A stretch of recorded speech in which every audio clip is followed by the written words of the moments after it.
IVM.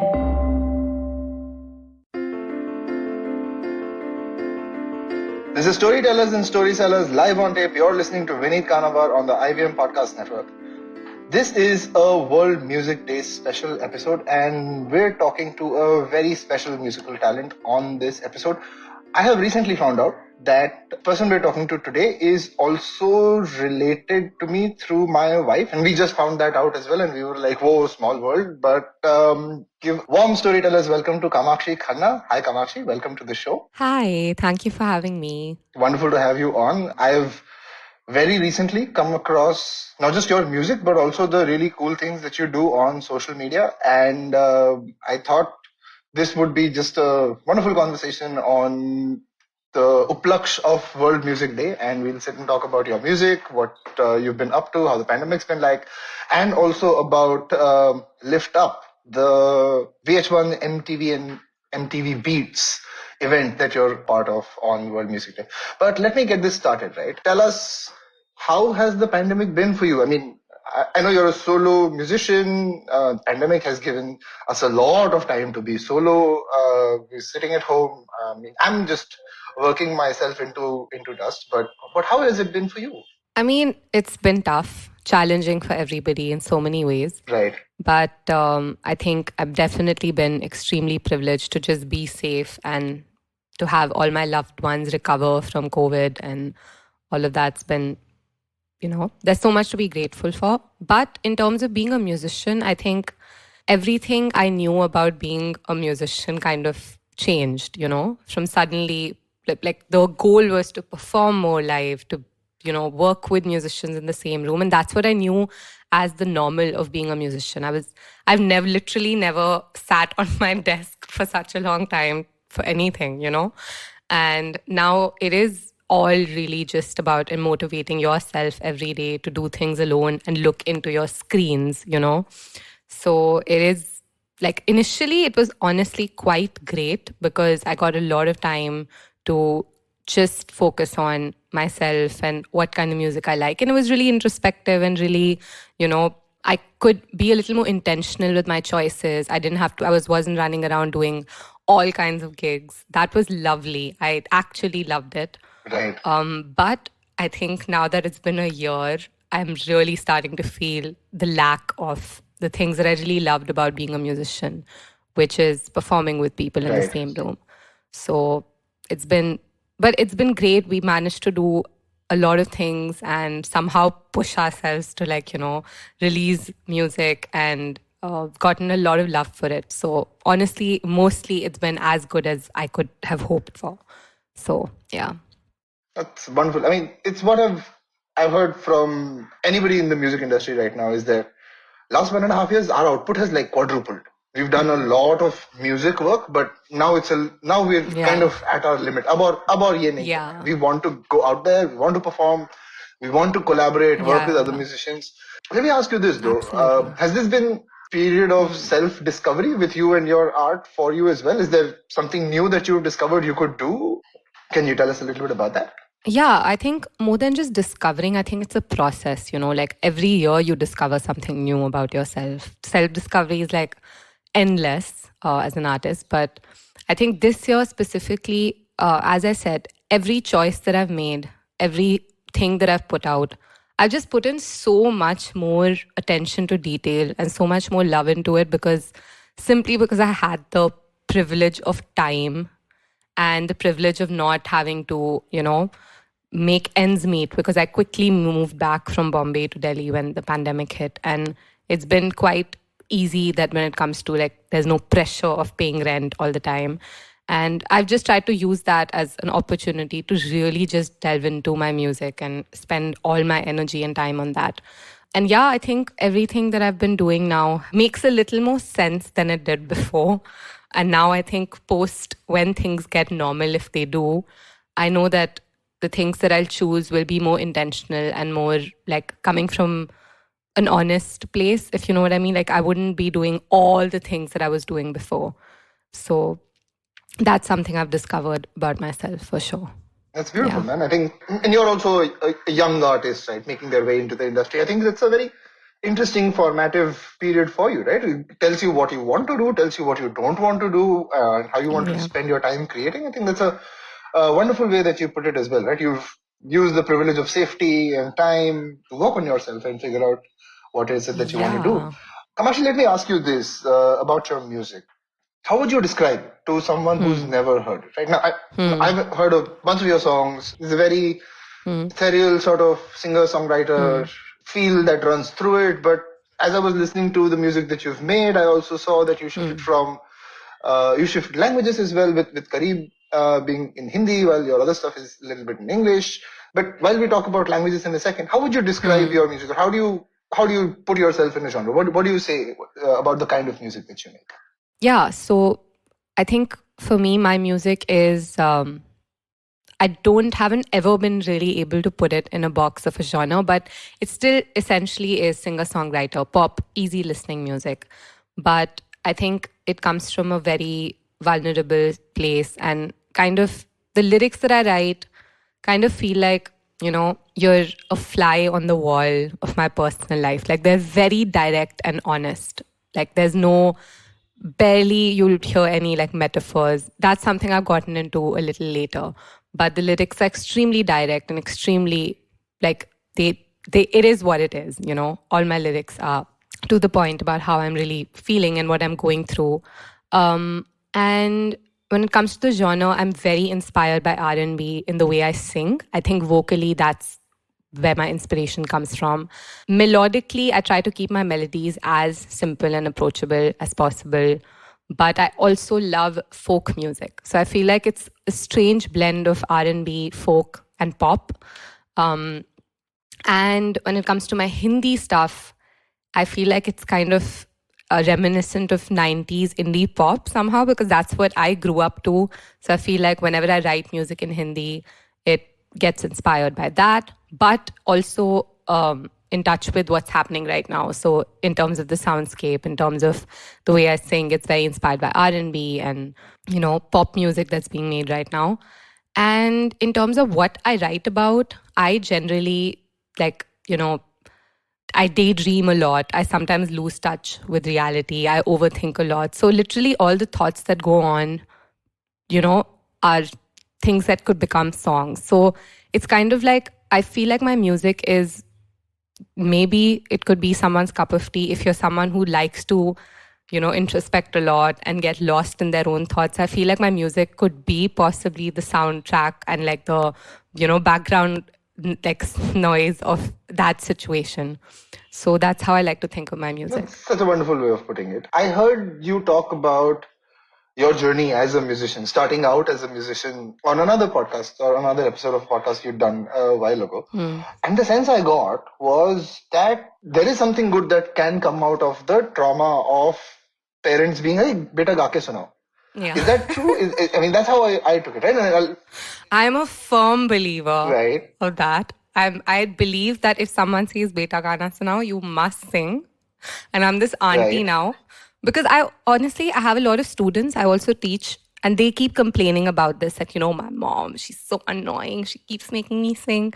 And they think that I would like back them up. But I'm just like, you know what? No, right. go do it. Go sing. Because if you're able to sing in that an uncomfortable situation, but I don't know, people could disagree. It's also, it's just something I personally believe in.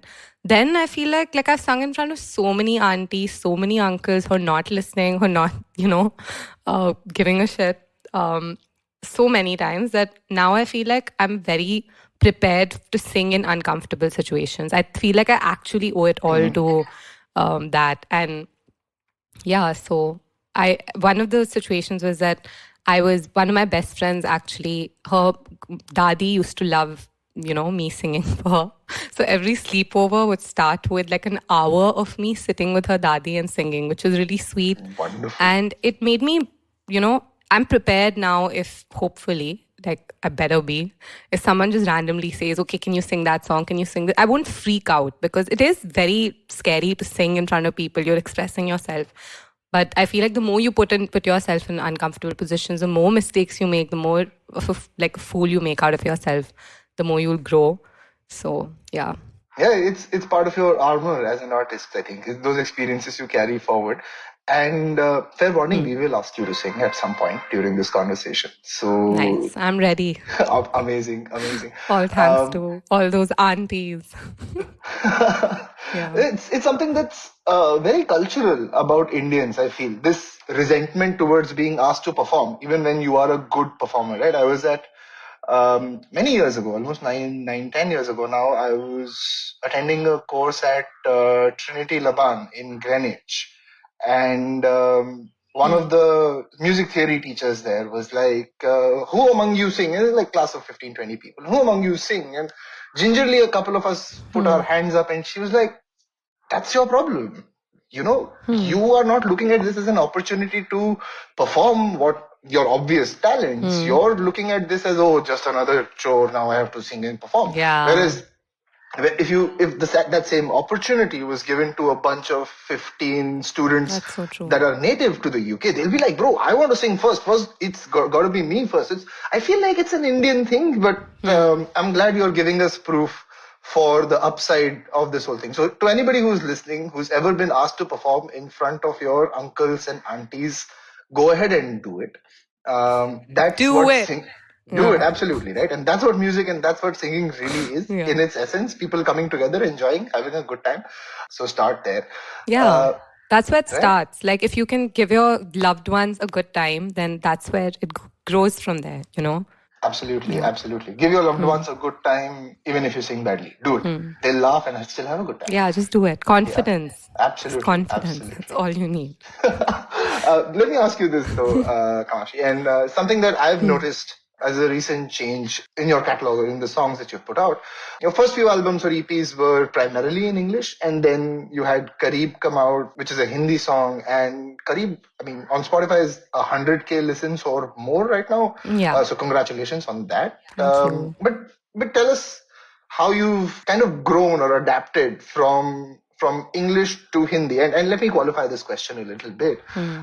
It's not just the words that you're singing that are different, right? The Hmm. melodic delivery in English is different from Hindi. Yeah. The way your voice has to be, I think the texture of your voice often is also very different in Hindi, as opposed to English. Hmm. Tell us about this step that you've made. Is that something very Yeah, conscious, or was it absolutely. like, hey, Kareeb is what's coming to my head, and that's what I'm going to do? How did you kind of take this decision? I think it was a bit of both. I think it was a matter of time that I would start writing music in Hindi because I enjoy singing in Hindi as much as I enjoy singing in English. But writing was always tricky because I just wouldn't think poetically in Hindi. Like, my brain doesn't think in Hindi, you know? Like, what is music? Like, writing your songs is basically the conversation that you're having with yourself in your head. Right. And if that's in a certain language, that's what will flow out. But with Hindi, I realized until unless I'm like, there's some situations in which my inner monologue is in Hindi,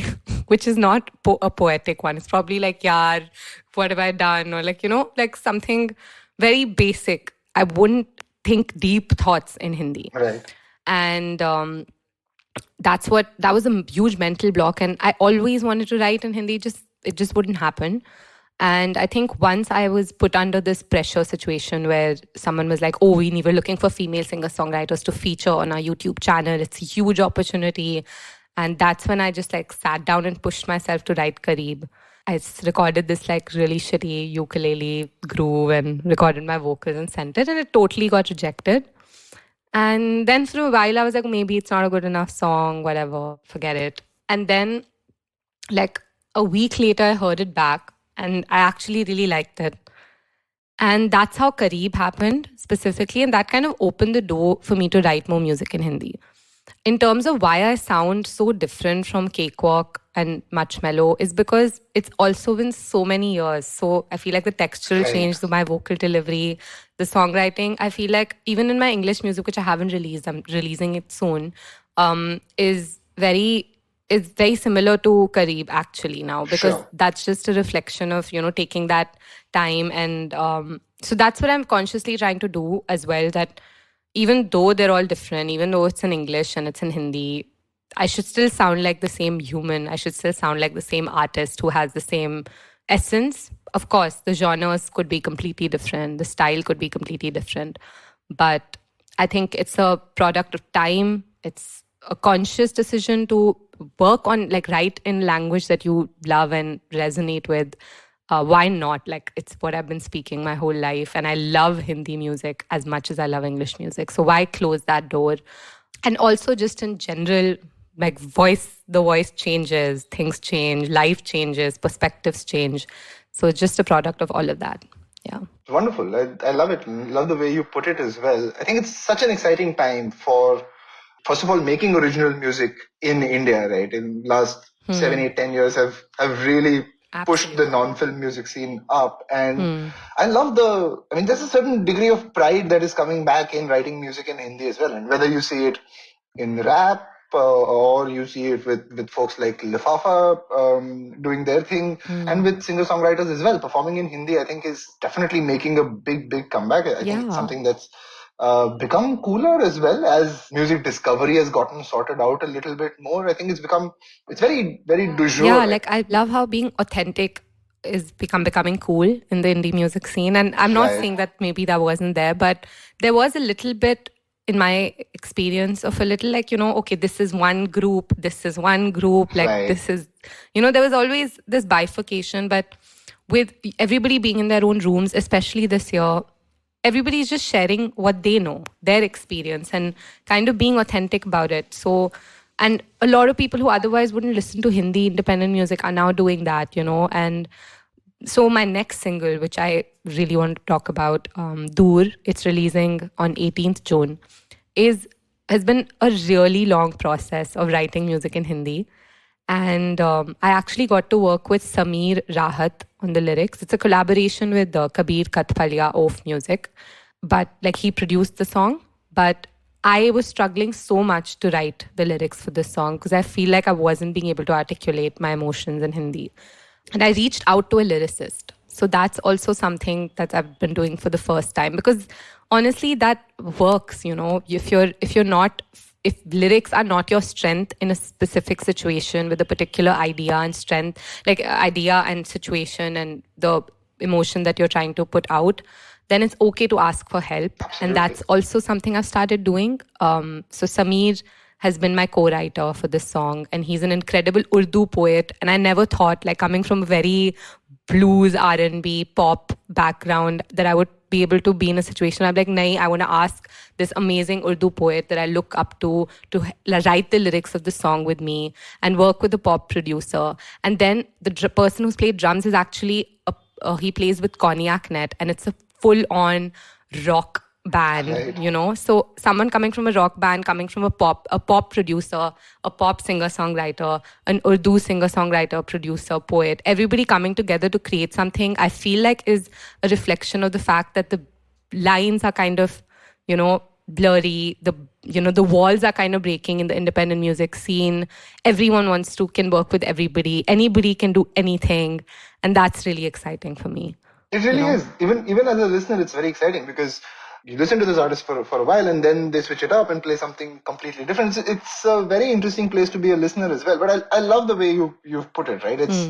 It's about walls breaking down. It's about collaborations. It's about having the faith to step out of your comfort zone and not be worried to ask for help. I think that's a very Exactly. important place to be, both as an artist and as a scene, right? I remember, again, growing up, the indie bands that we would listen to were what, Zero and Pin Drop Violence, Oh, and they're all wow. like, you Nice. know, great bands, but pretty much a set template of doing things, right? This is what a blues track Exactly what in I mean. alternative music Yeah. sounds like, and that's what we're going to do.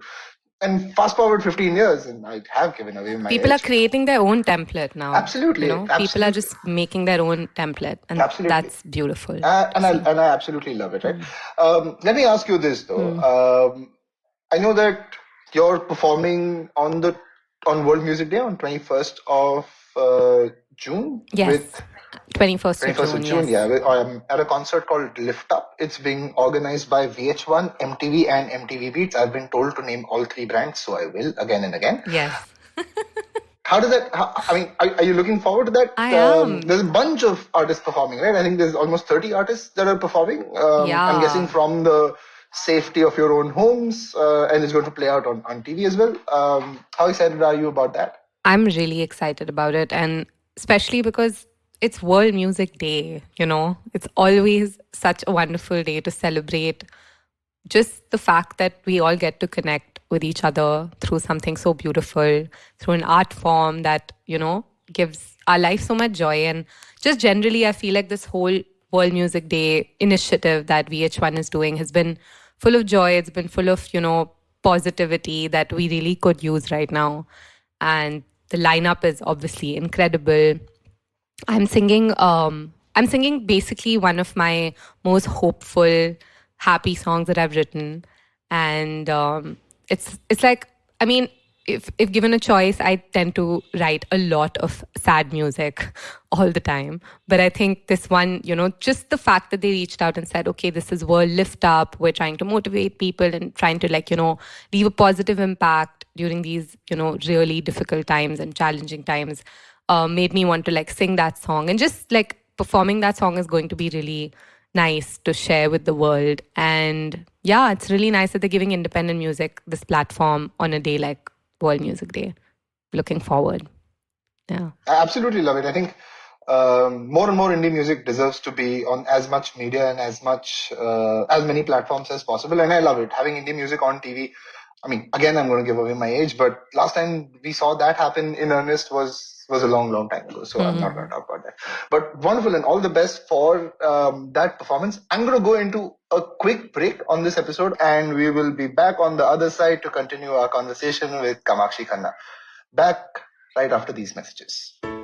Hello, everybody. Welcome to another great week on the IVM Podcast Network. If you're not following us on social media, please do. We're IVM Podcast on Twitter, Facebook, and Instagram. I'd like to thank the sponsor on the network this week, Credencia. Thank you so much for making this possible. On Cyrus Says, Cyrus was joined by actress Shreya Pilgaonkar to talk about her career in acting. On Begin the Journey, Ashish Vidyarthi lists down the modern concepts of friendship and how one can choose the right friend circle in life on Begin the Journey. On The Habit Coach, Ashton Doctor was joined by Aisha Bilamoria to talk about running and developing an athletic mentality. Farhad and Sunitra are joined by LGBTQ workplace advocate Suresh Ramdas to discuss the new normal in queer relationships on KBCD. On Tere Mere Raaste, Keshav Chaturvedi takes us to the riverbanks of Banaras and describes the soulful mornings to us. And finally, on the Positively Unlimited podcast, Chetna Chakravarti takes the fear out of the word responsibility. And with that, let's get you back to your show. Back on Storytellers and Storysellers with Kamakshi Khanna, and we have a surprise for you. Before we continue talking to Kamakshi, I have conned her into performing her new upcoming single, Dur. I'm going to pretend this is the first time she's performing it in public, and yeah, that's what I'm going with. Kamakshi, this is Kamakshi Khanna with Dur. Take it away.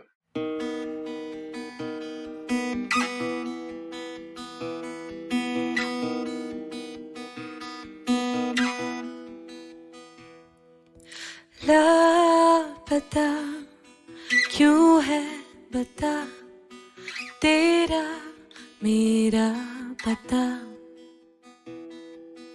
खामखा क्यों हो गया धुंधला सारा सिता गहरे गहरे पानी जैसे गहरे है ये पल इस पल में डूबना था फिर क्यों तैरे हम क्यों हैं दूर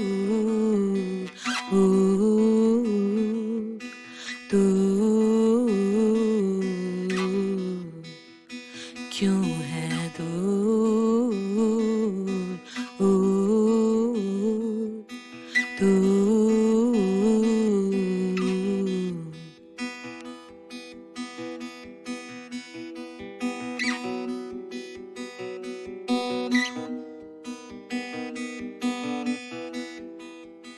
मेरे पास है तू मगर साथ है नहीं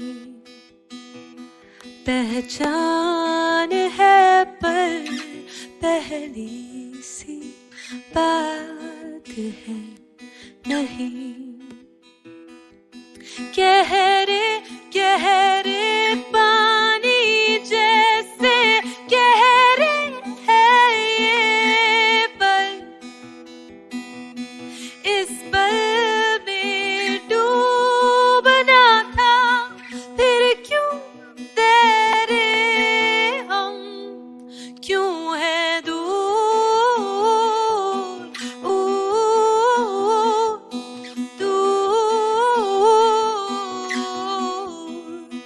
क्यों है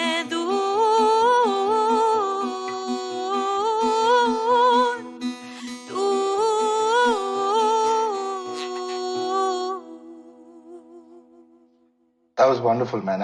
I'm a bit speechless right now, but that was awesome. Thank you. Thank you so much. Thank you. And all the best for when this comes out. It's a wonderful song Yes. that you put together. Thank you so much for that performance. How do you expect this song to do when it goes out? What kind of response are you putting out there? What are you thinking? What's in your head when you put this out? I actually have no idea because, to be very honest, this is the first time I'm doing something like this. It's a very collaborative project. From the lyrics to the entire production has been done by Kabir. He's an artist. His artist name is Oaf, and he writes like really interesting, very tasteful, minimalist pop music, which I really, really love. Very different from anything I've done before. Sameer Rahat, working with him, the kind of words that he's put to my emotions are very different from anything. The visuals by Ash Grewal, everything is just very new. So I think it's best if I go without any expectations and just share this part of myself. So I'm not that cheesy. My last single was called Kareeb, and this single is called Dur. And a lot of people think it's like the opposite, and I'm trying to like make a point. But it's honestly a coincidence. I probably need to learn more words. But it is honestly in a very opposite direction from Kareeb. Right. Kareeb was super cute, heartwarming, self-love. This is actually about, really living on the surface, living life on the surface, not really getting into the depths of anything. We've, at least, especially during this time, and generally, I have this tendency sometimes to really feel out of it. There's no a better way of describing it. And it's scary. It's like everything around you doesn't feel real anymore. Everything around you doesn't feel like, everything feels a little, Right. You feel so distanced from everything and from within yourself. Like there's just distance everywhere. And that's what I wanted to capture in this song. And because it's such a difficult emotion to feel, it was also difficult to articulate. And it's also a song about feeling distanced from your partner. If you hear the lyrics, I think it could be perceived both ways, where someone you're very close to and someone you spend a lot of time with, but you still feel really distanced from them. And it's a very dark, haunting feeling to feel that. Right. And that's what I tried to get and capture in this song. And it's very new. The visuals are really different. After a long time, it's a music video with me in it. And I'm just happy that I've tried something new. Like, I'm not expecting much. I'm not expecting anything crazy. It is a risk. It is very different. It is new for me, but I'm just happy that I'm pushing myself to try new things. And that's something I intend to keep doing. Yeah. I love it. Absolutely. Thank you for performing once again. I love the sort of sparse arpeggi and the key change. I love the sort of, like you said, it's a little bit of lyrics of longing and a little bit of surface. I think it'll do fantastically well. And I'm looking forward to the music video as well. Let me ask you this about being a musician in this day and age, right? Music videos definitely are a big part of what helps your music travel, right? And you had, I think Kareeb had the stop motion video that went out as well, which is a lovely piece. But of late, what I've seen you doing is super interesting that you're doing this as well. Is you're treating yourself as more than a singer-songwriter musician. You're, I think, debuting as a social media performer as well, if I may say so. Two things that really stood out to me. One was the conference call piece that you did with Tejas and Dink. That was insane. That was a lot of Yes. fun. Where it was musical comedy. That I mean, was that the first time you tried your hands at something like Yeah. musical comedy? That was wonderful. 100%. Honestly, I'm a I'm crazy about musicals, okay? It's been my dream to just koi mujhe le lo, kuch bhi, like just put me in a musical. I'll be the happiest person. And it hasn't happened till now, but when Tejas called me, he's like, yeah, it sounds ridiculous. You can totally feel free to say no. But we're doing a conference call, which is also a musical. I was like, yes, I'm in. I'm so excited about it. And it was funny that the first time I actually like debuted in a musical and was dramatic was in front of my screen in my room. So as much as this year has been like really you miss people, but the possibilities are crazy that they like wrote the entire script and everything, and it was hilarious. Like it cracks me up It every was. time I think about it. And it was so much fun to be able to do that yourself in your room. It's kind of crazy how it all worked out. It was a lot of effort because you had to like respond to things which were not actually being said. Like there was like everybody was just a ghost in your room. Right. But it was wonderful to try something like that. That's what this year has been like, trying new things. And when it comes to social media, I think I would still say that I'm still doing, making a conscious choice to still do the things that, make me an artist, which is really share my music with people and connect with them. But yeah, it's been something I've actively been consistent with, which I've never done before. Social media was just this another thing, another medium to express yourself apart from gigs. Like, we should post about this gig, kuch to we should do on social media. But now it's all become that. So I've kind of tried to make it my stage and make it my baby and like be consistent. One thing that we've been doing is called the green room sessions.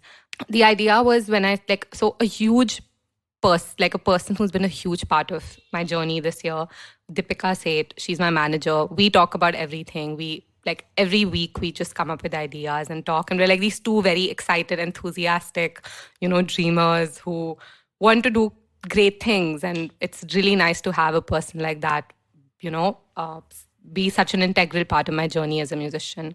And we just decided that whatever happens, you share a new song every month. This will give you the discipline. Right. And I also believe that, like, it gave me the discipline to just write a new song. Simple, not something crazy, not something unachievable. Share it with the world, and do it in your own way. Like, make it something of your own. So the first song that I actually put out, it's called Like You Wanted, during the lockdown. It was like a full song, like a 3-4 minute song. While I was about to put it up, I just like, I really love my bedroom. Like, that's something that's really helped me this lockdown. Like, even if I've been here the whole year, I've just done it up in a way that it is my happy place. It makes me feel all kinds of good feelings. And it's also, my walls are green in color. Right. And I feel like it was kind of symbolic of the fact that we're all in our backstage green rooms, rehearsing right now, getting ready for the real world and go out on stage. So that's why I like immediately thought of it before posting it. I was like, what if we call this the green room sessions? Is that cheesy? Deepika's like, no, I love it, let's do it. I was like, cool, let's call it the green room sessions. And now we're on episode 7, and it's gotten so much love, so much warmth. And we're planning to do some really interesting things and make this I don't want to call it a property, but it kind of is. Make it, something that's totally mine and just something that I do. And it's literally from this damn bedroom that I've been stuck in for this whole year. So I'm trying to find ways to just make this fun for me as a musician, And I love the sort of streak of authenticity running through that, because hey, it's a green room, but it's also my bedroom, which is green in color. It's wonderful. I really like it. I think you chanced upon something awesome there, and all the best with episode 7, 8, and no matter how many else you do. Let me ask you this as well. Very recently, you had a Reels remix go viral. Yeah. That's still a word that people use. And it was absolutely awesome. It was you singing an a cappella version of Kareem, and it kind of took over the internet for a day or so. Tell us about that. I think that was the first time you created something in that vein as well, or is that something you've been dabbling with and you just thought this was the right time to do it for your own song? How did that go about? No, it was definitely the first time I tried it out. So the remix feature's been there for a while now on Instagram, and I didn't know that. Like, it just didn't strike me. I actually saw this artist, Bryden Lewis. He does these really cool remix things where he sings like the backing parts, and then you can sing the main vocals.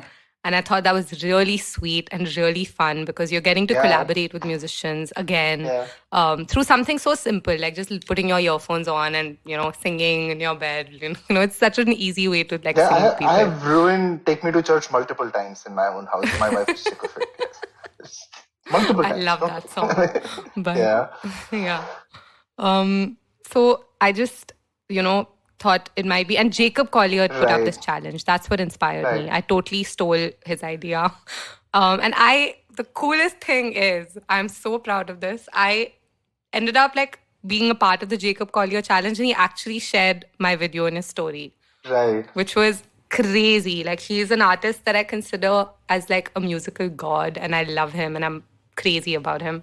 And I was actually nervous to even share it because it was when I saw the kind of musicians that were doing it, I was like, ye to bahut hi next level musicians hai. This is not your scene.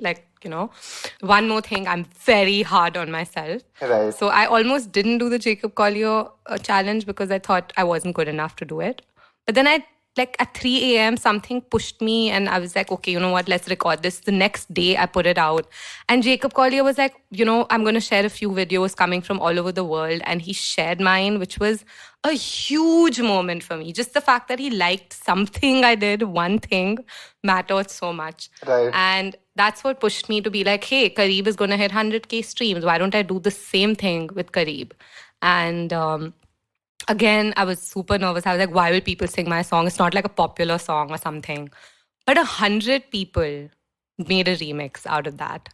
And I think for me, that's huge that 100 people not only know the song, have heard of the song, but took out the time, took their phones, sang the song on a Tuesday, day, in the middle of the day, which was really special. And it was also my birthday that day, coincidentally. Oh, wow. So it was just a very positive, it was a really nice way to turn 28, to have 100 people singing your song. So just worked Belated out. Happy birthday to you. Thank you. But it was really wonderful. I'm so proud to see someone put in the effort. I mean, it's effort, right? I mean, when you see it from the consumer side, you're like, oh yeah, उसने अब तो अपना खुद का गाना record किया और कर दिया, right? But it also takes effort to do this, right? And I really wish more musicians absolutely put in that kind of effort, right? I think it does 2 or 3 things for you. First and foremost, it puts your music out there, right?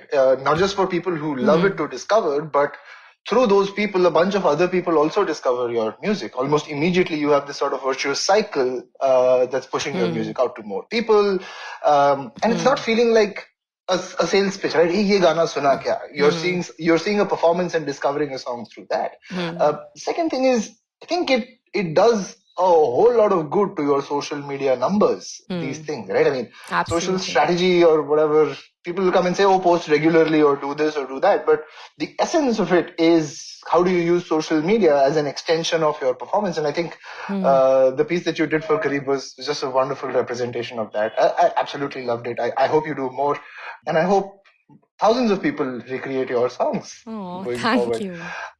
Just to wrap this episode up, I'm going to do a recently christened segment called Water with Vineet. Okay. I'll ask you a bunch of questions. You have to be quick to respond. I will ask you 3 questions. First one, right? Pop R&B singer-songwriters in your list of greatest of all time. Oh my God. Leanne La Havas. Love her. Definitely. Beyonce. Right. And oh my God. 2 were easy. Now the third one. Now only one spot for me. It's like there's so many names. Right. Does this have to be R&B? No, it could be anyone. It could be like R&B, pop, singer-songwriter. Okay, whatever. Sara Bareilles. Tara Bareilles, all right. Sara Bareilles, yeah. Oh, Sara. I'm so sorry. I heard Tara for some reason. No, All no, right, no. my second question to you. Hmm.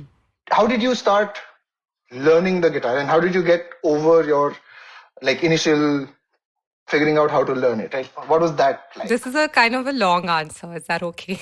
Sure, So absolutely. I started learning the guitar the first. Before I started learning how to sing also, I had a music teacher Right. who I feel so terrible. I was such a horrible student. Was never interested. He kept teaching me this song, Chura liya hai Right. tumne. You know that riff that you play? So that was the first thing I learned. Ting, And ting, ting. Oh yeah. yeah, ting, ting, ting, ting, ting, ting, ting. So it just wasn't working out. And I lost interest in the guitar for years after that. And I just thought it was too tough. And I'm still I'm a noob when it comes to the guitar. I'm not a good guitarist. I don't know anything. It's an Right. instrument that I really struggle with. With the keyboard, I feel like I know my shit now. With the ukulele, it's much easier. But with the guitar, it's actually a really tough instrument for me to play. I still struggle with it. And I'm just finding ways for me to, you know, make it easier for me to play the guitar and write my music. The guitar for me is a songwriting tool more than it is an instrument that I actually play. Like, I'm going to be honest here and say I'm actually a noob. I don't play the guitar really well, but it's something I'm learning. And hopefully, I have a goal that in some years I would be able to call myself a good guitarist. But let's Wonderful. see.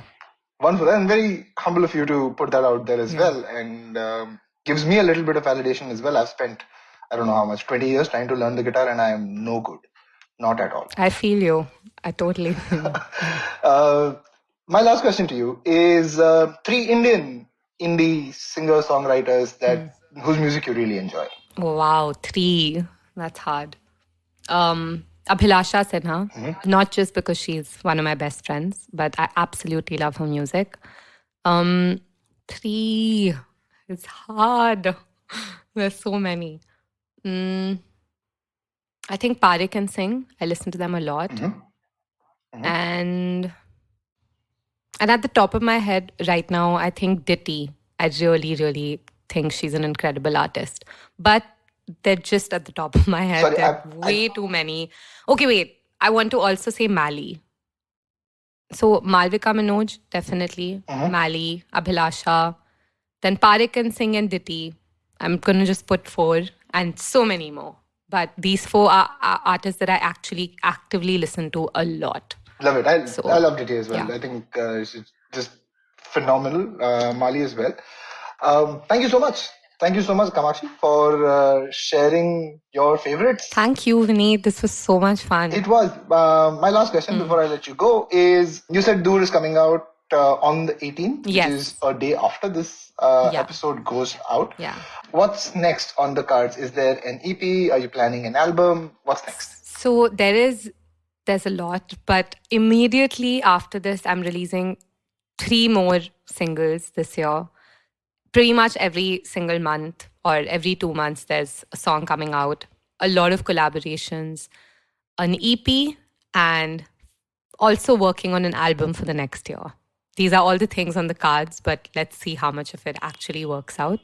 But right after Dur, I'm releasing another collaboration that is really exciting and completely different from anything I've done before.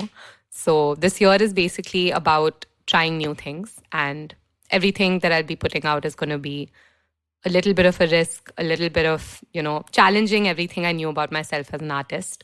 So that's exciting. Wonderful. I wish you all the best on this journey of challenging yourself and putting new cool stuff out. Kamakshi, absolutely wonderful talking to you. Thank you so much for Thank you so much, Vineet. spending time. To everyone who's listening, please check into VH1, MTV, or MTV Beats on World Music Day to see Kamakshi and a host of other great indie musicians perform in a program called Lift Up. The idea is to lift up the spirits of everybody who's watching during this difficult time on World Music Day. Do check it out. That's on VH1, MTV, and MTV Beats. That's it from me on this episode of Storytellers and Storysellers. Thank you so much to the wonderful Kamakshi Khanna for spending time with us. Thank you, Vineet. So much fun. This is me, Vineet Kanabar, saying goodbye.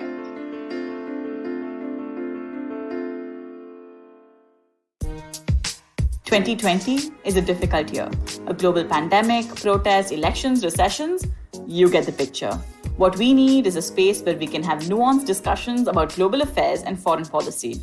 That's where I come in. My name is Hamsini Hariharan and I host the States of Anarchy podcast. Every second Tuesday, I speak to experts in the field of international relations to make a little more sense of the world. So join me on the IVM podcast app, website, or wherever you're listening to me right now. Working Monday to Friday glued to your chair making you feel dull? Worry not. Get your 5-minute weekly dose of travel around the world with postcards from nowhere. Join me every Thursday as I explore the strange, obscure, and fascinating parts of the world and bring out facets of travel you may not have thought of before. You can find us on the IVM Podcast app, website, or wherever you get your podcast from.